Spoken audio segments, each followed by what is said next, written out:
Les arrestations et les perquisitions contre le journaliste Abdelmoumouni ont commencé après la publication de cette vidéo sur son compte Twitter.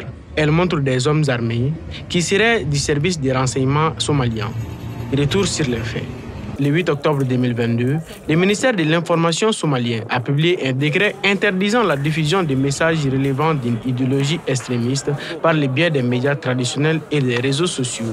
Choqués, le 10 octobre, le syndicat des journalistes somaliens et 4 autres organisations défendant les médias en Somalie montent au créneau en publiant une déclaration et convoquent une conférence de presse pour exprimer leur inquiétude sur l'impact de cette directive sur la liberté de la presse et la sécurité des journalistes.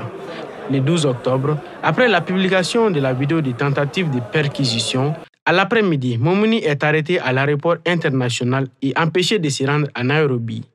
Ensuite, il est transféré dans un centre de détention à la sombre réputation dirigé par la NISA à Mogadiscio. Pendant plusieurs jours, il est détenu avant d'être libéré sous caution. Encore le 18 octobre, il est à nouveau détenu, libéré sous caution pour la deuxième fois le 26 octobre en raison de la détérioration de son état de santé pendant sa détention. Entouré de proches et de collègues, on voit les journalistes en cravate arriver au tribunal de Mogadiscio lors de son projet de janvier dernier. En février, le tribunal le condamne à 2 mois de prison ferme, une situation face à laquelle plusieurs défenseurs des droits de l'homme s'en sont offusqués.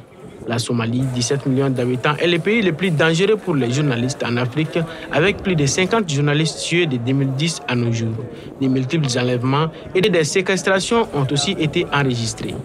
Les journalistes sont principalement menacés par les Chebab liés à Al-Qaïda qui tentent de renverser le gouvernement soutenu par la communauté internationale, mais les autorités sont également accusées de violations à leur encontre.